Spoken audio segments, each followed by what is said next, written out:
এই তো নাকি কও কি এটা তো আমের মনে হচ্ছে কিছু। আমের জুস। আমের জুস। আসসালামু আলাইকুম গাইস, কেমন আছেন আপনারা? এই তো আমি মায়ের বাড়িতে আসছিলাম গত রাতে। এই তো এখন রওনা দিব। এই আম মানে পচে যাচ্ছে ওদের, ওরা বুঝতে পারছে না। এই আমগুলো আমি সিপা একবার জুস করে নিছি।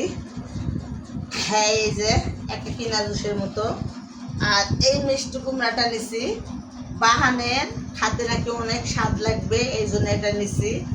এটা কি দিয়ে রান্না করবো দেখি যাই, রান্না করলে আপনারা তো অবশ্যই দেখতে পাবেন।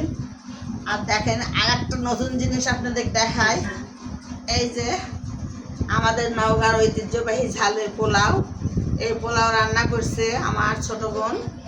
এই পোলাও আমরা খাইছি এবং এটা আমার ছোট ছেলের জন্য বাঁধে নিয়ে যাচ্ছি। এই পোলাওটা আমাদের নওগাঁর সবাই পছন্দ করে এবং আমি নওগাঁর দেখে আমার ছেলে মেয়েরা আমি যেটা রান্না করি ওরাও ওটাই পছন্দ করে।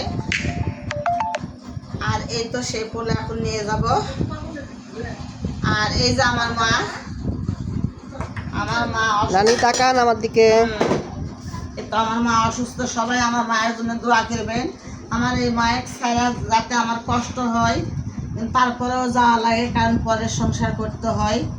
দেখেন একবারে কেমন হয়ে গেছে, আমি যদি বলি আমার বাসায় যাওয়ার জন্য সে যেতেও চায় না। দেখেন হাত পাগুলা কেমন হয়ে গেছে, হাতগুলা কেমন বাতা বাতা হয়ে গেছে। হ্যাঁ, সে যেতেও চায় না, আবার মনে করেন যে অসুস্থ। সে আজকে রান্না করছে, মানে কি যে হয়েছে, সে পোলাও আর খায়নি, দুপুরবেলা পান্তা খেয়ে আছে। তাহলে মনটা কেমন লাগে বলেন? জানের মধ্যে খুব লুচতেছে, কিন্তু আমার মা এখনো খায়নি। জানি না আছে একটু এখন খাবে কি না জানি না। আপনারা সবাই দোয়া করবেন আমার মায়ের মনটা যেন নরম হয় আর পোলাওটা যেন খায়। তো যাই হোক, আমার মায়ের ছেড়ে যাব।